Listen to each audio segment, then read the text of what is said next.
저는 요즘에 우리가 이제 하나님의 말씀으로 살아가는데, 씨 뿌리는 비유에서 보듯이 교회가 하나님의 말씀을 선포하는 것이고, 우리가 그 말씀을 우리가 이제 마음에 받아서 이제 잘 이렇게 말씀이 우리 속에서 이제 역사하기 시작하면 우리가 변화되고, 또 그것이 또 주변에까지도 영향을 미치는 그러한 귀한 역사가 일어나는데, 말씀대로 살아가는 것이 뭘까 하는 생각을 하다가 요즘엔 한 두 가지가 생각이 납니다. 하나는 요즘에 우리가 팔복을 하듯이 하나님의 말씀이 아주 이렇게 한 문장으로 이렇게 짧게 되어 있어야지만이 그게 기억이 난다라는 거예요.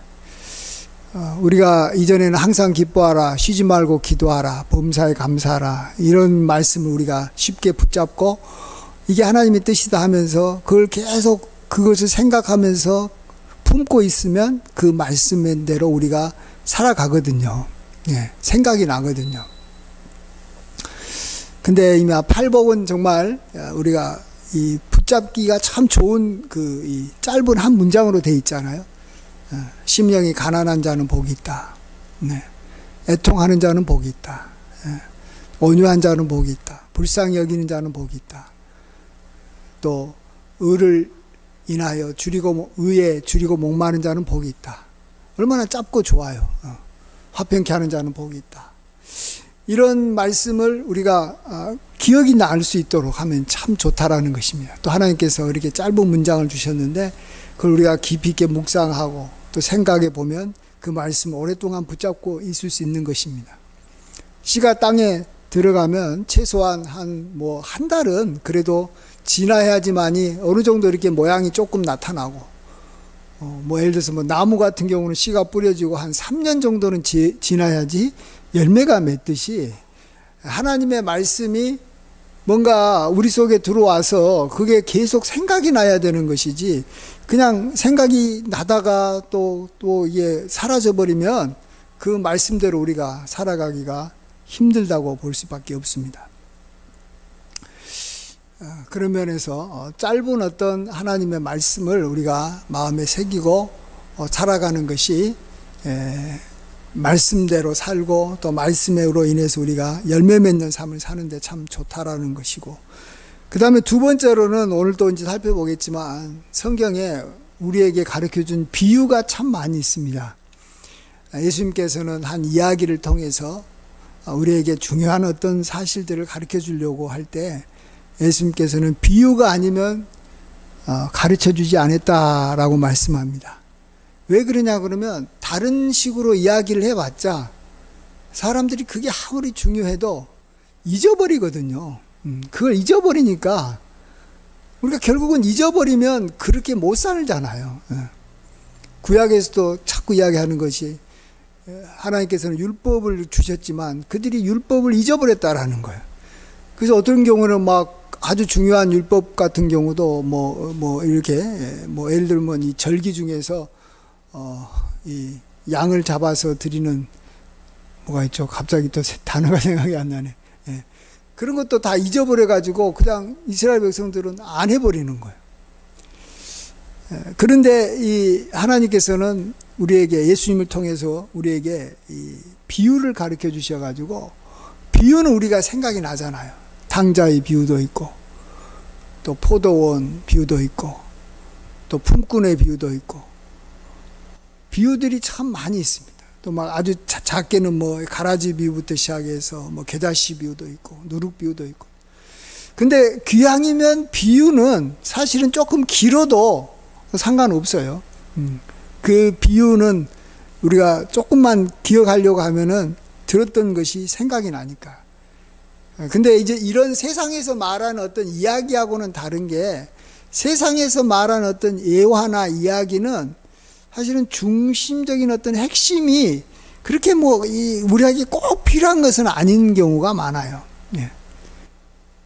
어떤 주제가 아주 선명해야 되는데, 그 주제가 또 우리에게 아주 중요한 주제여야 되는데, 그렇지 않고 그냥 살아가는데 조금 도움되는 이야기들이 되니까 사실은 세상 이야기, 예화들은 좀 들어도 우리에게는 또 기억은 나더라도 별 도움이 안 됩니다. 그러나 성경에서 하나님이 우리에게 말씀해 주신 비유는 우리가 좀 붙잡고 있기만 하면 그 가운데서 깨달음도 생기면서 그 말씀이 우리를 알게 모르게 서서히 변화시켜 나가고, 또 그런 말씀으로 우리가 주야로 말씀을 묵상할 수가 있다라는 거죠. 우리가 성경을 늘 읽을 수는 없거든요. 근데 주야로 묵상하려고 하면은 기억이 나야 되는데, 이렇게 비유가, 하나님의 말씀이 자꾸 기억이 나서 이렇게 묵상하는 데 좋습니다. 그래서 여러분도 성경에 비유가 참 많이 있잖아요. 그래서 비유를 평상시 때도 한번 떠올려 보세요. 겨자씨, 그래. 겨자씨가 땅에 심기었는데, 아주 작은 씨였는데 땅에 심겨서 그것이 이렇게 자라서 나중에는 새가 깃드는 그러한 어떤 큰 이런 나물 같은, 뭐 큰 나무는 아닙니다만 어떤 이런 이 풀은 아닌 뭔가 나물 같은 그러한 존재로서 이렇게 참 다른 새들한테 아주 안식처를 주는 그러한 것이 됐다. 아주 작은 것이. 그것을 계속 묵상하면서 생각해 보는 것이죠. 천국은 이런 것이다. 천국은 나중에는 결국은 작은 것이 결국은 커지게 되는 것이 천국이다라는 걸 또 보여주고. 그러니까 사실은 모든 비유는 천국 비유라고 보면 되는 거예요. 천국이라는 것은 별거 아니고 우리에게 정말로 이게 복된 삶, 우리가 하나님께서 우리에게 주시고자 하는 그러한 이 아름다운 그러한 삶, 약속된 그러한 축복이 무엇인가를 설명해 주는 것이잖아요. 천국 비유가 우리에게 주고자 하는 하나님의 선물을 우리는 한마디로 천국이라고 말할 수 있는데, 그러한 것을 우리가 어떻게 받아 누릴 수 있고 그걸 이렇게 가질 수 있는지를 비유를 통해서 말씀해 주고 있습니다. 오늘 우리가 이제 생각해 보고 싶은 어떤 분은 이렇게도 말합니다만, 사악한 포도원 소작인의 비유다, 이렇게 말하는 것이 좀 더 정확한 표현 같아요. 어떤 사람은 포도원 농부의 비유다라고 말하는데, 사실 농부가 아니고 정확한 의미에서 이 사람들은 소작인이니까 그것도 조금 악하거든요. 악한 포도원 소작인의 비유다. 어떤 내용입니까? 이 주인이 이 포도원을 아름답게 만들었다라는 것입니다. 포도원이 그걸 만들어서 이렇게 울타리도 아주 잘 만들어주고, 또 거기에 이렇게 집을 이렇게 짜는 그런 틀도 만들어 가지고 주고, 또 여기 이렇게 여기 망대를 높이 지어 가지고 어떤 도둑이 들어오는지 안 들어오는지도 이렇게 살펴볼 수 있도록 망대까지 다 지어줬다라는 것입니다. 그리고 그러한 이 농부들을 불러서 세를 주고 타국으로 갔다라는 것입니다. 전혀 그 일에 관여를 하지 않는 것이죠. 그런데 이 열매 거둘 때가 가까워 되니까 이제 주인이 그 열매를 받으려고 자기 종을 보냈는데, 그 종을 자꾸 이렇게 때리고 또 심지어는 죽이기까지 하는 것입니다. 그래서 이제 그 다음에는 더 많은 종을 보냈습니다. 아마 이게 이제 한 해가 지나서 또 그 다음에 이렇게 세를 받을 때가, 보통 이제 열매는 해마다 맺히니까 적게는 6개월 정도 되고, 길게는 아마 1년 정도 지나서 이제는 더 많은 종들을 보냈는데, 역시 또 그들을 이렇게 때리고 죽인 것입니다. 그러자 이제 그 다음에는 또 한 해가 또 지나서 또 다시 이제 열매가 맺혀서 이제 세를 받을 때가 됐으니까, 이번에는 자기 아들을 보내서 내 아들은 그들이 존대할 것이다 이 생각하고 보냈는데, 도리어 농부들은 그 아들을 보고 저 아들만 잡아 죽이면 우리가 그 유산을 차지할 수 있다. 아들이 상속자니까. 그래서 포도원 밖에 내쫓아 죽였다라는 것입니다. 그러면 포도원 주인이 올 때 농부들은 어떻게 하겠느냐라고 예수님의 그 말씀을 듣는 사람한테 물어보니까 그들이 대답하기를 그 악한 자들을 진멸하고 포도원은 제때 열매를 바칠 만한 다른 농부들에게 세를 줘야 된다. 이렇게 말합니다. 우리는 이제 이것을 이제 우리 자신에게 적용시켜 봤으면 좋겠습니다. 이것을 뭐 이스라엘 사람들이나 뭐 유대인들에게 해봤자 우리하고는 상관없으니까. 우리에게 적용시키는 방법은 우리가 하나님과 정말 은혜의 관계를 어떻게 하면 끊어지지 않고 평생, 아니 영원히 아름다운 관계를 맺을 수 있을 것인가 하는 그러한 주제를 가지고 이 비유를 우리가 묵상하면 좋겠다는 생각을 해봅니다. 우리 그리스도인들이 가장 많이 쓰는 단어가 은혜입니다. 은혜. 그래서 은혜를 받았습니다. 하나님은 은혜롭습니다. 하나님은 인자하십니다. 이런 말을 씁니다. 우리가 그런 말을 쓸 때에는 하나님과의 관계가 아주 좋은 관계고 그래도 어쨌든 유지되고 있다라는 것입니다. 근데 그런 관계가 이제 잘못하면 끊어질 수도 있다라는 것입니다. 그 사람이 상대가 하나님이 나를 싫어할 수 있다라는 것입니다. 또 내가 뭔가 하나님 마음에 옳지 않은 그러한 생각과 또 어떤 태도를 취해서 멀어진다라는 것입니다.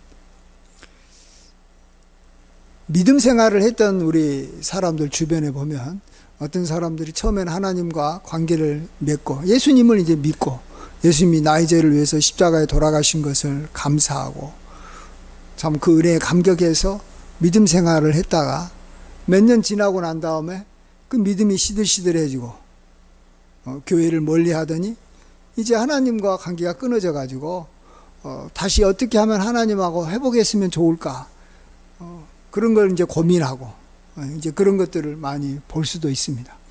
우리도 뭐 이전에 하나님과 관계가 아주 좋았다가 지금은 뭐 끊어지지는 않았어도 아주 뜨겁지 않을 때가 있을 수 있습니다. 이럴 때 오늘 이 비유를 한번 생각하면서 하나님과의 관계, 또 주의 종과의 관계, 또 교회와의 관계 이런 것들을 같이 생각해 보면 좋을 거라고 생각합니다. 여기서 보면 주인과 문제가 생기니까 주인의 종과도 문제가 생기잖아요. 주인의 종도 막 때리고 그 다음에 주인의 아들하고도 또 문제가 생기는 거예요. 그러니까 하나님하고 문제가 생기면 하나님과 관련된 것들하고도 다 문제가 생기는 거예요. 하나님의 집, 하나님의 사람, 하나님의 종, 하나님의 말씀, 뭐 하나님의 약속, 뭐 이런 것들하고도 다 이제 문제가 생기는 것이겠죠. 자, 이럴 때 중요한 이제 이 포인트는 뭐겠습니까? 우리가 하나님과의 관계를 은혜롭게 참 좋은 관계로 우리가 잘 이렇게 지내려면 하나님을 아주 중요하게 여겨야 된다라는 것입니다. 내가 삶을 살아가는 데 있어서 하나님이 나의 생사화복의 주관자시다라는 것을 우리가 알아야 된다고 생각합니다. 그거하고 반대가 뭐냐 그러면 하나님과 관계 끊어지는 게 뭐냐 그러면 내가 앞으로 내 삶을 살아가는데 내 자신이 아주 중요하다. 나의 능력, 나의 결단, 또 나의 성실함 이런 것들이 아주 중요하게 생각을 하게 되면 우리는 하나님과의 관계가 점점 시들시들해지고 약하게 됩니다. 그래서 많은 분들이 자기가 병들고 가난하고 능력이 없고 이랬을 때는 하나님을 잘 믿어요. 왜? 내가 가지고 있는 것이 별로 없기 때문에 내가 뭐 어떻게 해볼 수가 없다라는 거예요, 인생을. 근데 하나님은 전지전능하시고 능력도 많으시고 뭐 사랑도 많으시고 뭐 하기 때문에 우리가 하나님과의 관계를 맺어갑니다.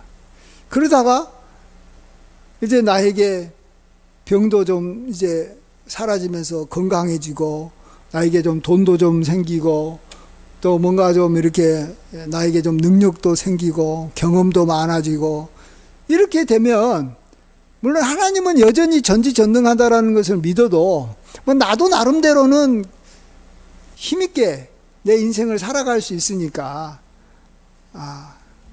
이제 하나님이 필요 없다라는 생각을 할 수가 있습니다. 그럼 하나님하고 멀어집니다. 오늘 또 여기 포도원 여기 소작인 비유 보십시오. 농부 비유 보십시오.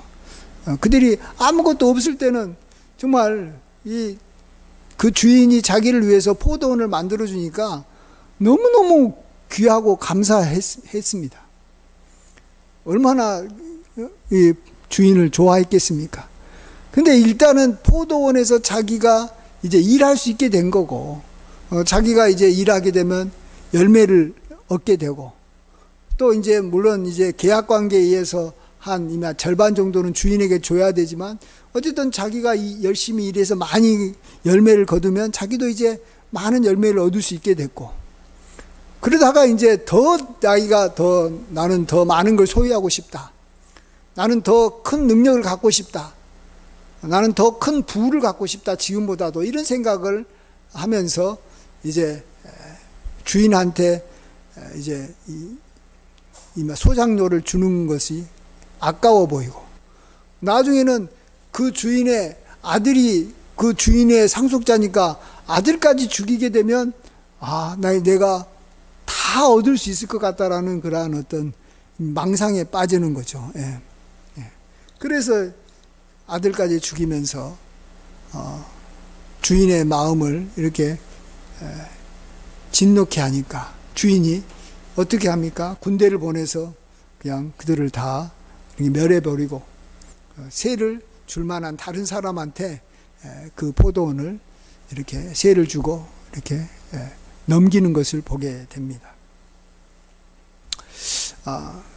제가 얼마 전에 어떤 이제 명성교회 저도 이제 요즘에 아침부터 이제 출근을 해가지고 화수 목 금 이렇게 출근을 하는데, 물론 출근 시간이나 퇴근 시간은 뭐 굉장히 저는 자유롭습니다만, 그래도 나름대로 이제 지키려고 합니다.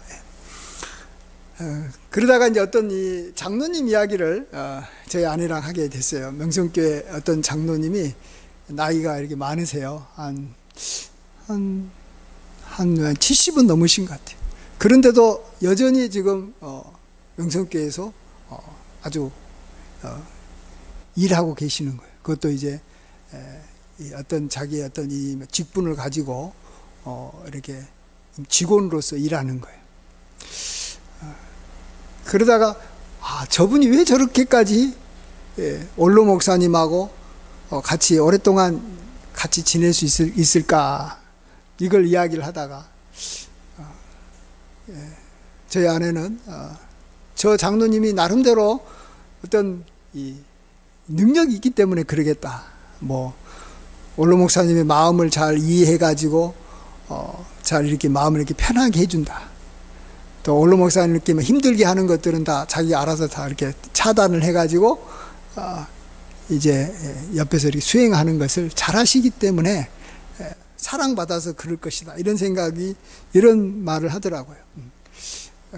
그런데 저는 보면서 무슨 생각을 했냐 그러면, 저도 이제 그 장로님하고 뭐 20년 넘게 옆에서 보고 있고 그러기 때문에, 그 장로님은 뭐 특별하지가 않아요. 평범해요. 뭐 뛰어난 것도 아니고, 그러나고 뭐 사람 마음을 이렇게 잘 이해하고, 그런 물론 하시겠죠. 예. 그러나 그냥 일반적인 어떤 분하고 똑같아요. 그럼에도 불구하고 그분이 이렇게 원로 목사님하고 관계를 잘 맺으면서 이렇게 일을 열심히 이렇게 일자리를 한마디로 이렇게 놓치지 않고 남아서 일하는 것은 제가 딱 드는 느낌은 그랬어요. 그건 원로 목사님이기 때문에 그렇다라는 거죠. 원로 목사님이 관계를 계속 유지하고 싶으신 마음이 있어서 그렇다라는 거예요. 얼마 전에 원로 목사님이 이야기하시기를, 자기는 어떤 사람들을 쓰고 할 때 새로운 사람을 잘 안 쓴다라는 거예요. 자기하고 오랫동안 함께 지냈던 사람들을 우선적으로 자기가 계속해서 일하는 데 쓰신다라는 거예요. 새로운 사람은 좀 밑에서 오랫동안 좀 배워야 된다라는 거죠. 그래서 이제 쓰임을 받고 있는 사람 밑에서 일하는 것은 좋지만 아주 뭐 얼마 되지도 않은 사람을 이렇게 앞세워서 일하는 것은 별로 좋지 않다. 이런 말씀을 하시는 거예요. 그러니까 올론 목사님이 생각이 그렇다라는 거예요. 오랫동안 쓰셨던 사람을 나는 끝까지 오랫동안 쓰겠다라는 거예요. 그런 생각을 있었기 때문에 그 장로님이 오랫동안 이렇게 밑에서 일하실 수 있는 기회가 주어진 거지. 뭐 올론 목사님 생각에 나는 좀 뭔가 빠릿빠릿하고 새로운 사람, 뭐 힘 있고 지혜가 있고 뭐 이런 사람들을 쓰고 좀 이제 좀 나이 좀 들고 좀 이렇게 좀 이제 좀 이 시대의 흐름을 잘 읽지 못하는 사람은 이제 나는 이제 쓰지 않겠다 이런 생각을 하면 쓰겠어요? 안 쓰죠. 젊은 사람들, 새로운 사람들 먼저 쓰겠죠. 이렇게 나의 주인, 나의 하나님이 어떤 분이시냐가 중요하고 그분 때문에 내가 지금 주님과의 관계가 이루어지고 있다는 것을 먼저 우리가 생각을 해볼 필요가 있다고 생각합니다.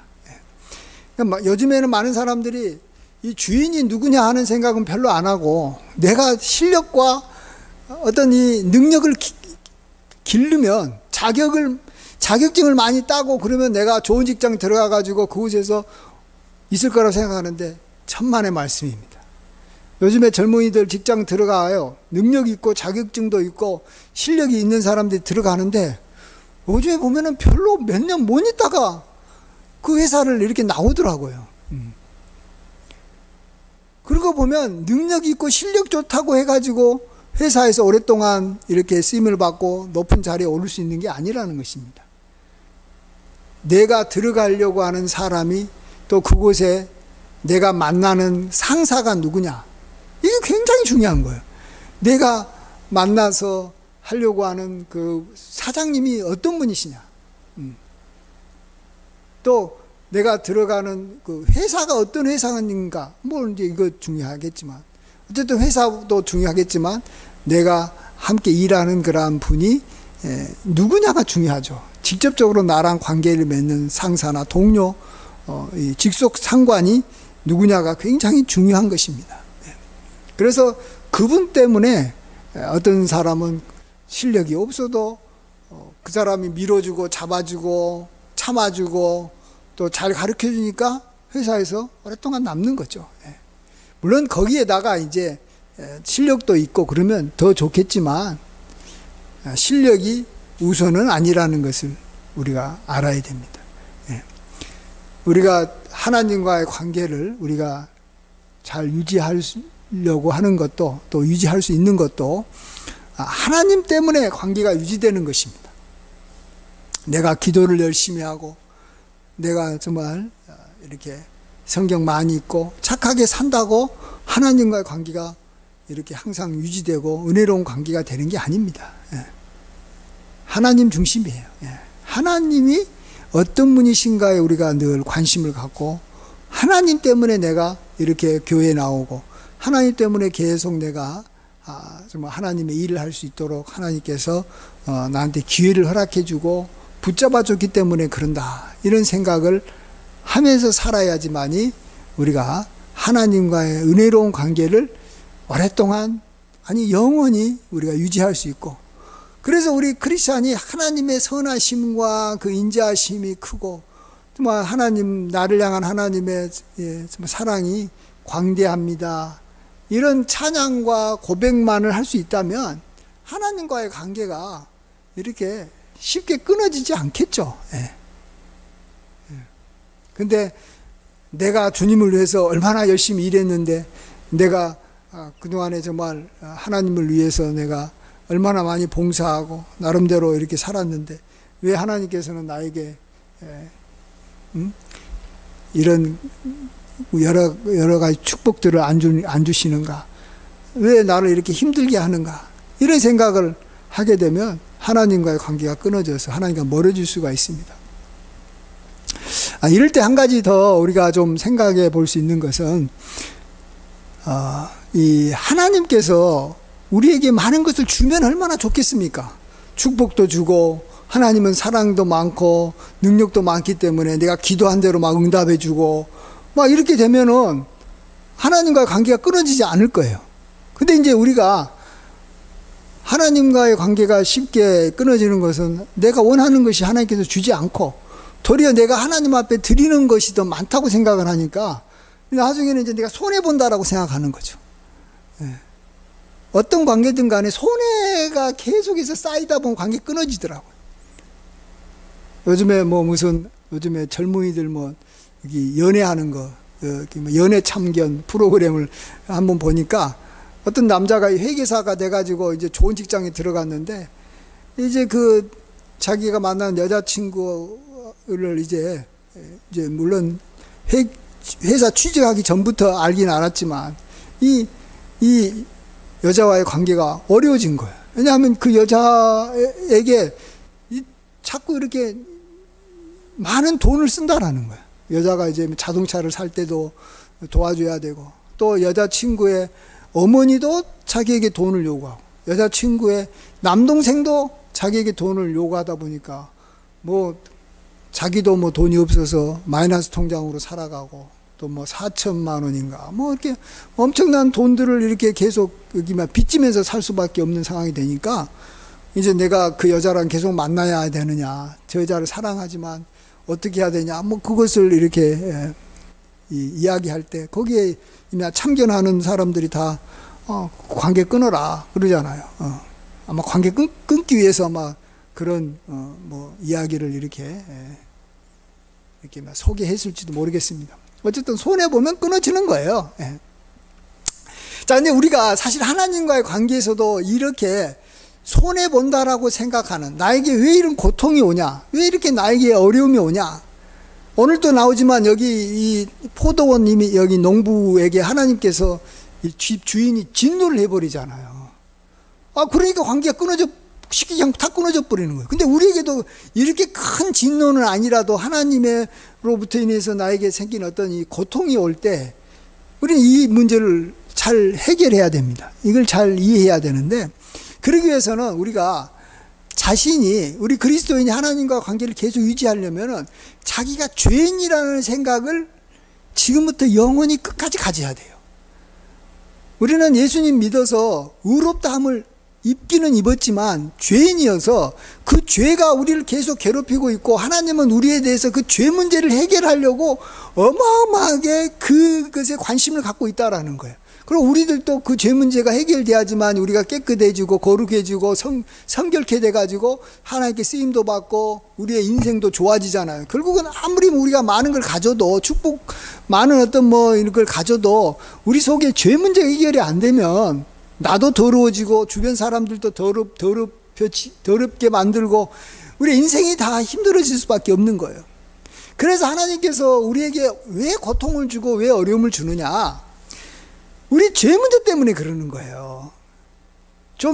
너가 이것에 대해서 심각하게 좀 생각해 봐라라는 거예요. 너의 죄 문제를 좀 생각해 봐라라는 거예요.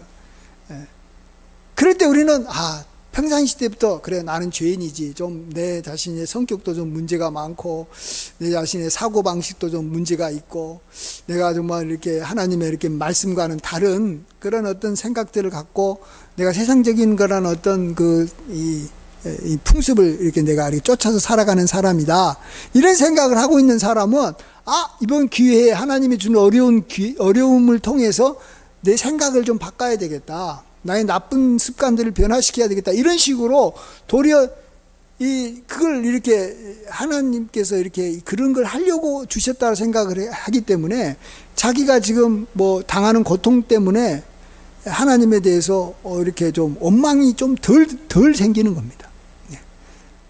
하나님은 괜히 그 사람한테 어려움을 주는 경우는 없거든요. 다 그들이 뭔가 문제가 있기 때문에 그냥 그 문제가 있는 상태로 계속 하나님께서 축복을 해주면 그 문제가 점점 더 이렇게 골마서 이게 나중에 이게 막 그 사람을 완전히 이렇게 망쳐버릴 것 같으니까 더 심각해지기 전에 어떤 이 칼을 대는 거예요. 하나님께서 이 수술을 하려고 고통을 주는 거예요.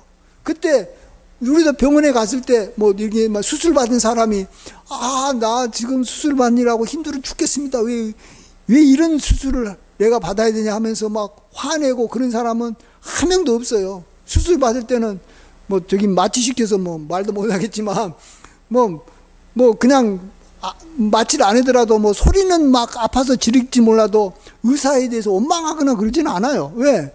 내 지금 이것 때문에 내 이 속에 있는 이 안 좋은 것들을 이렇게 드러낼 수 있기 때문에, 그래서 내가 건강한 사람이 될 수 있겠다는 소망이 있기 때문에 그걸 참고 도리어 그 수술 받으려고 어마어마하게 돈을 주는 거예요.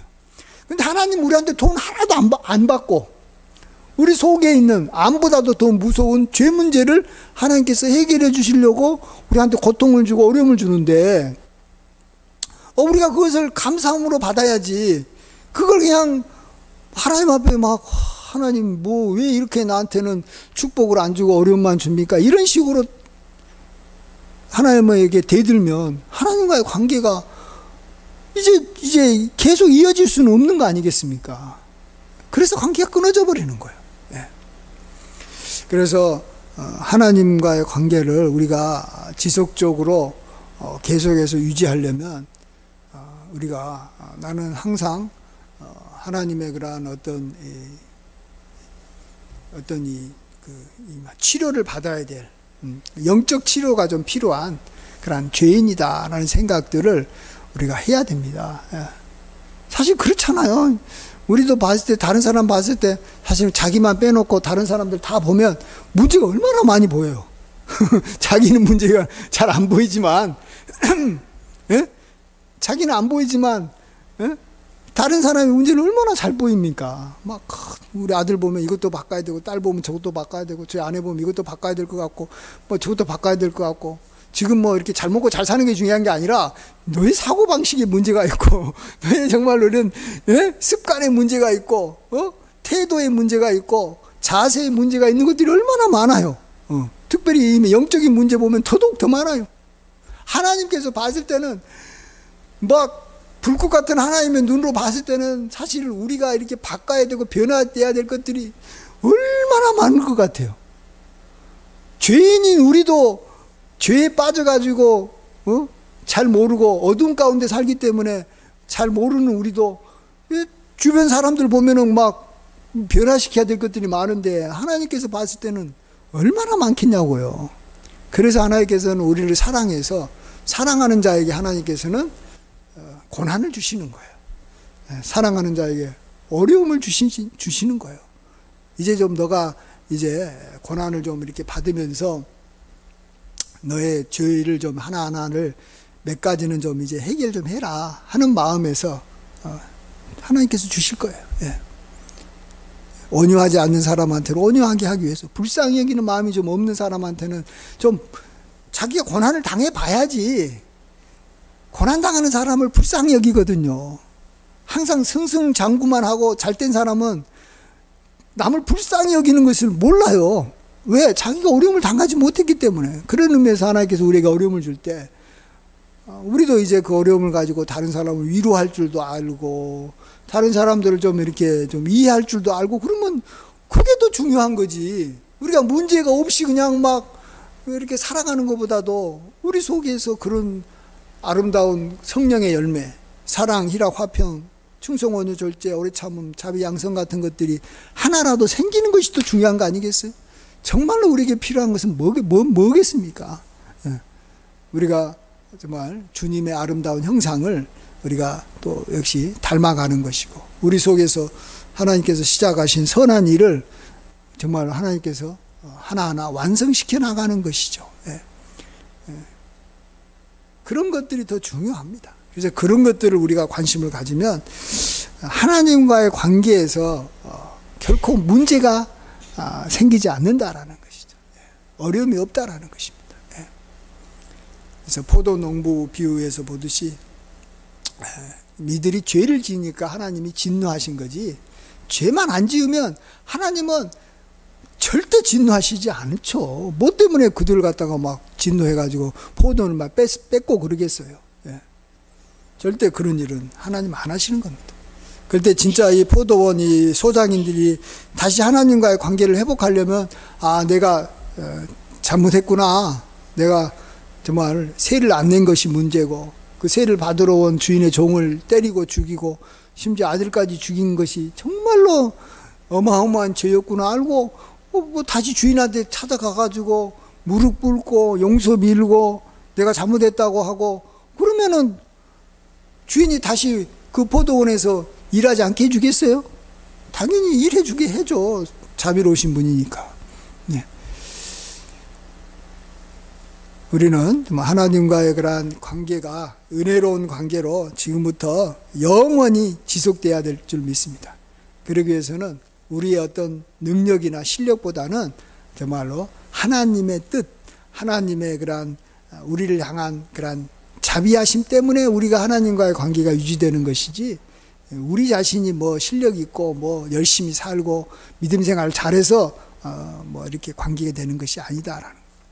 그 다음에는 두 번째는 우리 자신이 항상 변화시켜야 될 것이 많은 내 자신이 죄인이기 때문에 하나님께서는 그걸 변화시키려고 어떨 때는 나한테 내가 원치 아니하는 그러한 고난과 어려움도 하나님께서 주시는 분이시다. 그래서 내가 그걸로 인해서 변화된 것을 우리가 보고 하나님께 감사해야 될 일을 도리어 반대로 우리가 원망해서는 안 되겠다. 그리고 또 우리가 아무리 변화된들 앞으로도 또 죄인입니다. 저는 저희 할아버님이 돌아가시기 며칠 전에 이 소리쳤던 그 말이 정말로 늘 기억나요. 나는 죄인입니다. 나는 죄인입니다. 나는 죄인입니다. 그리고 돌아가셨어요. 근데 뭘 하나님 앞에서 무슨 큰 은혜 받은 거듭난 사람이 뭐 그렇게 죄인이라고 말했을까? 저는 처음에는 그렇게 이해가 안 됐어요. 근데 끝까지 자기가 죄인인 것을 놓치지 않는 거예요. 그러니까 하나님과의 관계를 그렇게 잘 맺을 수 있는 거예요. 어떤 뭐 문제가 생겨도 그건 절대 문제가 안 되는 거죠. 자기가 죄인인데 뭔 문제가 생기겠습니까? 죄인을 향해서 갖고 계신 그 하나님의 인자하심, 그리고 죄인을 고치려고 하는 하나님의 성실하심, 뭐 어쨌든 이런 것들을 우리가 더 알아가고 찬양할 뿐입니다. 그래서 우리 모두가 다 하나님과의 은혜로운 관계를 지금부터 영원까지 계속 잘 맺어 나가시고, 하나님뿐만 아니라 우리 주변에 있는 가족들과 또 주변에 있는 교우들과 우리 친구들과의 관계도 정말로 좋은 관계로 끝까지 우리가 하늘나라에까지 가서도 이어질 수 있는 관계로 우리가 가야 될 줄 믿습니다. 이러한 은혜가 함께 하시길 간절히 축원드립니다. 아멘. 기도하겠습니다.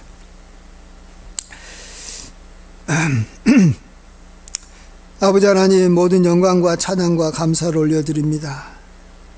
참으로 우리가 하나님 앞에서 아무것도 아닌 존재들이 하나님을 위해서 일할 수도 있고, 또 하나님의 사랑도 받고, 또 하나님을 계속해서 나의 아버지라 부를 수 있고, 하나님을 나의 목자라고 부르며 따라갈 수 있는 관계를 하나님께서 허락하여 주시고, 또 이러한 과정에 계속해서 영원히 이러한 관계가 끊어지지 않게 하여 주심을 감사합니다. 그러나 우리가 죄인이기에 우리를 향해서 하나님께서 칼을 들고 또 우리의 그러한 심령을 쪼개고 또 우리의 문제들을 하나님께서 해결하려고 할 때 우리가 이것도 감사함으로 받을 수 있는 그러한 마음과 자세도 허락하여 주시어서 즐거울 때는 항상 즐거워하고 어려움 중에서도 우리가 하나님 앞에 이렇게 나아갈 줄 아는 그러한 하나님과의 관계를 지속적으로 유지하는 저희들 될 수 있도록 도와주시고, 특별히 주의 종들과의 관계, 또 정말로 하나님의 백성들과의 관계도, 특별히 우리 가족들과의 관계도 아버지여 더 가까워지고 더 은혜로운 관계들로 이렇게 하나님 만들어 주시옵소서. 모든 영광 주님께 돌리옵고 존귀하신 예수님의 귀하신 이름으로 기도하옵나이다. 아멘.